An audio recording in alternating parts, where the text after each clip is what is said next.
नमस्कार दोस्तों, हमारे YouTube चैनल में आपका स्वागत है। इस वीडियो में हम बात करेंगे 16 कंपनियों के बारे में जो कल शेयर बाजार के फोकस में रह सकती हैं, क्योंकि पिछले दिनों इनमें खबरें देखने को मिली। कई कंपनियों ने अपने क्वार्टर 4 के नतीजे जारी किए हैं, तो कुछ कंपनियों में नया अपडेट देखने को मिल रहा है। तो क्या वजह है और क्या खबरें हैं और कैसा रह सकता है इनका शेयरों का परफॉर्मेंस, इन सारी चीज़ों पे इस वीडियो में चर्चा करेंगे। लेकिन उससे पहले मैं कहना चाहूँगा कि अगर आपने हमारे चैनल को सब्सक्राइब नहीं किया है तो कृपया सब्सक्राइब कर लें और बेल आइकन भी दबा लें। तो सबसे पहले बात करेंगे जायडस लाइफ साइंस के बारे में। लास्ट सेशन में कुछ खास परफॉर्मेंस इसका नहीं देखने को मिला।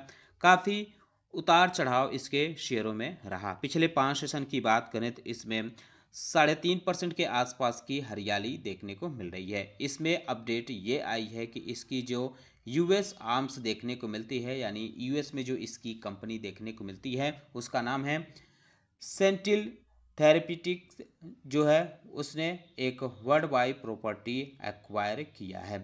तो ये जो एक्विजिशन है, इसकी बेस प्राइस जो रखी गई है वो रखी गई है $45 मिलियन रुपीज़ रखी गई है। यूएस बेस्ड कंपनी है ईगर बायो फार्मास्यूटिकल। तो इस पे इस वजह से यह शेयर फोकस में रह सकता है। आप चाहें तो इस पे नज़र रख सकते हैं।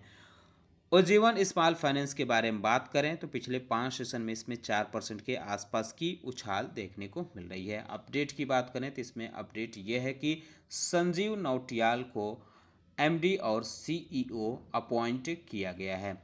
तो इस वजह से यह शेयर भी फोकस में रह सकता है। आप चाहें तो इस पे नज़र रख सकते हैं। अडानी की कंपनी अडानी पोर्ट पे भी नज़र रख सकते हैं। इसमें अपडेट आ रहा है कि जो अडानी ग्रुप है उसने जो फिलीपींस में एक पोर्ट देखने को मिलता है, बाटन पोर्ट, इसमें इसको एक्वायर और डेवलप करने के लिए अडानी ग्रुप अपना इंटरेस्ट दिखा रहा है। तो ये अच्छी खबर इसमें देखने को मिल रही है। तो आप चाहें तो इस पर नज़र रख सकते हैं। हालांकि लास्ट सेशन में इसमें 1.5% के आसपास की गिरावट के साथ क्लोजिंग देखने को मिली थी।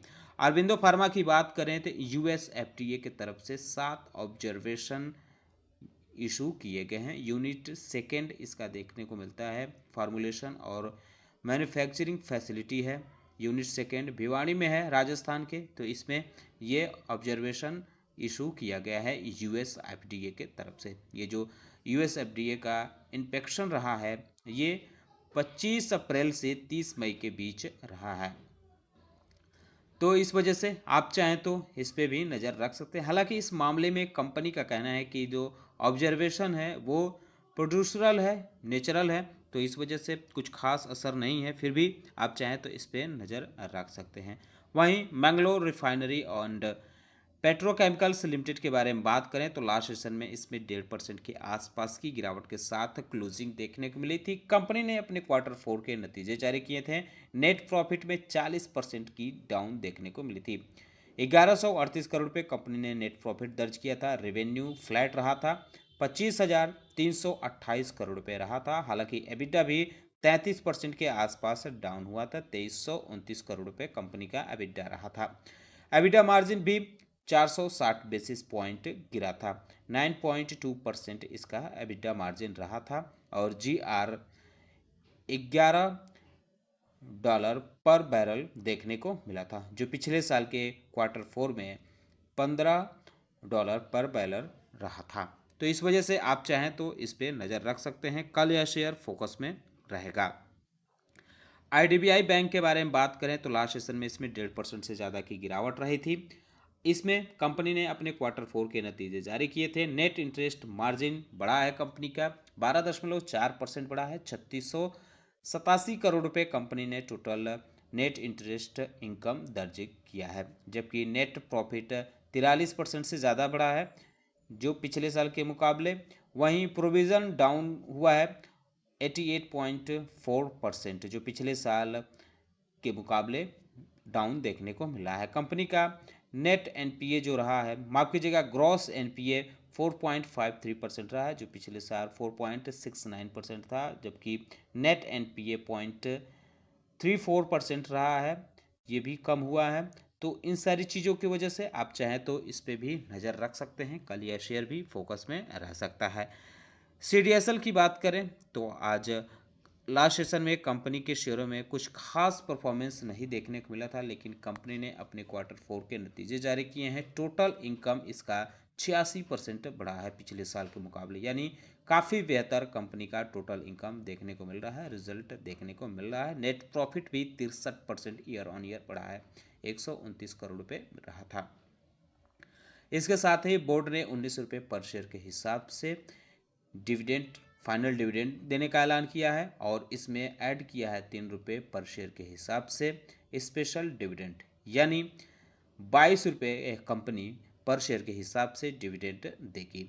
तो आप चाहें तो इस पर नज़र रख सकते हैं। कंपनी ने यह भी बताया है कि उसका जो डीमेट अकाउंट का डेटा रहा है मार्च 24 में, वो 11 करोड़ 56 लाख रुपए रहा है। तो आप चाहें तो इस पर नज़र रख सकते हैं। इसके साथ ही बीएसई के शेयरों पर भी नज़र रख सकते हैं।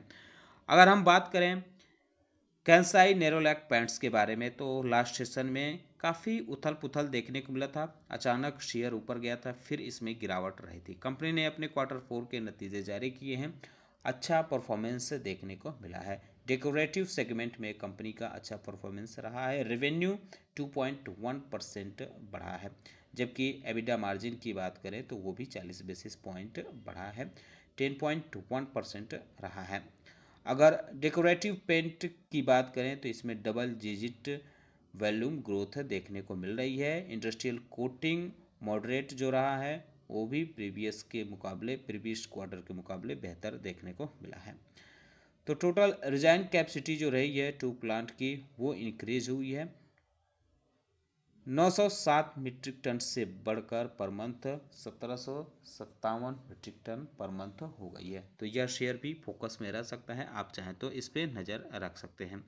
टाटा टेक्नोलॉजी की बात करें तो इसने भी अपने Q4 के नतीजे जारी किए हैं, हालांकि कुछ खास देखने को नहीं मिला है। बहरहाल अगर कांस्टेंट करेंसी की रेवेन्यू की बात करें तो उसमें 0.3% की ग्रोथ दिखाई है कंपनी ने। सर्विस रेवेन्यू डाउन हुआ है 1%, जबकि अगर अन्य चीज़ों की बात करें जैसे सर्विस रेवेन्यू जो है सिक्वेंसली वो 10.4% बढ़ा है। तो रिजल्ट कुछ खास नहीं कंपनी का रहा है, तो आप चाहे तो इस पर भी नज़र रख सकते हैं। वहीं अगर हम बात करें जेन टेक्नोलॉजी के बारे में, तो लास्ट सेशन में इसमें 1.25% के आसपास की उछाल के साथ क्लोजिंग देखने को मिली थी। कंपनी ने बताया है कि उसका जो इस फाइनेंशियल ईयर 2024 रहा है उसमें 1358 करोड़ रुपए का ऑर्डर कंपनी को मिला है। जो ऑर्डर बुक रहा है मार्च में, वो 1400 करोड़ रुपए से ज़्यादा रहा है। तो आप चाहें तो इस पे भी नज़र रख सकते हैं। वहीं अगर हम बात करें टाइटन कंपनी के बारे में, तो लास्ट सेशन में 1.5% के आसपास की गिरावट के साथ क्लोजिंग देखने को मिली थी। कंपनी ने अपने Q4 के नतीजे जारी किए हैं, इस पे हमने एक अलग से वीडियो बनाया है, तो आप चाहे तो जाके डिटेल स्टडी कर सकते हैं इसके रिजल्ट का। बहरहाल अगर मोटी मोटा कुछ चीज़ों पे नज़र डालें तो कंपनी का नेट प्रॉफिट 786 करोड़ रुपए रहा है। हालांकि जो विशेषज्ञों की उम्मीद थी उस पर इस बार कंपनी का रिजल्ट खरे नहीं उतरा है, क्योंकि इससे उम्मीद थी 830 करोड़ रुपए के नेट प्रॉफिट की। रेवेन्यू की बात करें तो 11,257 करोड़ रुपए रहा है, ये एस्टिमेट के आसपास देखने को मिला है। एबिडा 1109 करोड़ रुपए रहा है, जो एस्टिमेट से नीचे रहा है। एबिडा मार्जिन जो रहा है वो इस बार 9.9% देखने को मिला, जो पिछले साल 11.1% रहा था। ज्वेलरी बिजनेस मार्जिन 12.3% रही है, और घड़ी का जो बिजनेस है कंपनी की उसमें भी मार्जिन 10.2% देखने को मिली है। आईवीआर की जो इसकी मार्जिन रही है वो 11.7% रही है। कंपनी ने इसके साथ ही 11 रुपये पर शेयर के हिसाब से डिविडेंड का ऐलान किया है। तो इन सारी चीज़ों पे आप चाहें तो नज़र रख सकते हैं। एवेन्यू सुपरमार्ट की बात करें तो इसने भी अपने Q4 के नतीजे जारी कर दिए हैं। रिजल्ट काफ़ी बेहतर देखने को मिल रहा है।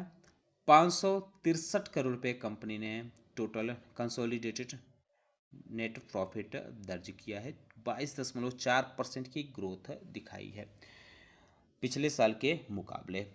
इसके पीछे की वजह बताई जा रही है कि हेल्दी टॉप लाइन और ऑपरेटिंग नंबर की वजह से कंपनी का नेट प्रॉफिट काफ़ी बेहतर देखने को मिल रहा है। रेवेन्यू फ्रॉम ऑपरेशन भी 20% के आसपास बढ़ा है ईयर ऑन ईयर।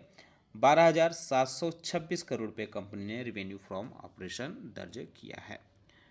अगर हम बात करें पेटीएम यानी 197 कम्युनिकेशन लिमिटेड के बारे में, तो इसमें भी एक अपडेट देखने को मिल रही है। भवेश गुप्ता देखने को मिलते हैं प्रेसिडेंट और चीफ ऑपरेटिंग ऑफिसर। इन्होंने अपने पद से इस्तीफा दे दिया है। 21 मई से ये लागू मानी जाएगी। ओवरऑल ऑर्गेनाइजेशनल स्ट्रक्चरिंग से इन्होंने इस्तीफा दिया है, तो कल यह शेयर भी फोकस में रह सकता है। महिंद्रा एंड महिंद्रा फाइनेंस के बारे में बात करें तो लास्ट सेशन में आधा परसेंट के आसपास की उछाल के साथ क्लोजिंग देखने को मिली थी। इस नॉन बैंकिंग फाइनेंस कंपनी ने Q4 के नतीजे जारी किए हैं। 9.5% डिक्लाइन देखने को मिला है ईयर ऑन ईयर। इसके नेट प्रॉफिट में 619 करोड़ रुपए कंपनी ने नेट प्रॉफिट दर्ज किया है। नेट इंटरेस्ट इनकम की बात करें तो ये 15.6% बढ़ा है ईयर ऑन ईयर। 1919 करोड़ रुपए कंपनी का नेट इंटरेस्ट इनकम रहा है। ब्रिटानिया इंडस्ट्रीज पे भी नजर रख सकते हैं। लास्ट सेशन में इसमें आधा परसेंट के आसपास की गिरावट के साथ क्लोजिंग देखने को मिली थी। कंपनी ने अपने Q4 के नतीजे जारी किए हैं। कंसोलिडेटेड नेट प्रॉफिट 536 करोड़ रुपए रहा है।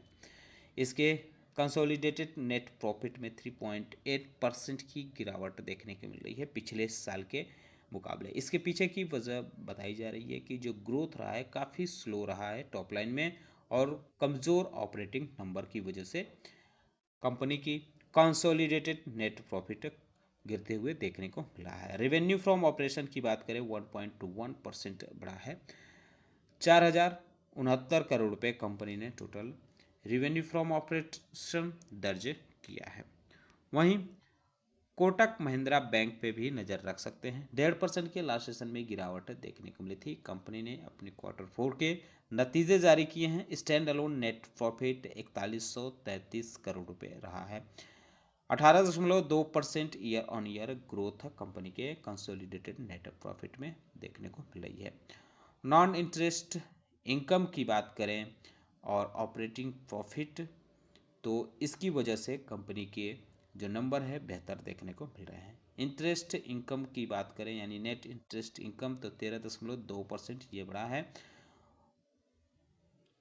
6,909.4 करोड़ रुपए कंपनी ने नेट इंटरेस्ट इनकम दर्ज किया है। तो आप चाहे तो इस पे भी नज़र रख सकते हैं। इसके साथ ही इसमें JP मॉर्गन की तरफ से एक रिपोर्ट भी देखने को मिल रही है। उन्होंने कोटक महिंद्रा बैंक का जो रेटिंग है उन्होंने अपग्रेड किया है। न्यूट्रल से ओवरवेट की रेटिंग दी है और टारगेट प्राइस भी 34% बढ़ा दिया है पिछले बार के तुलना में।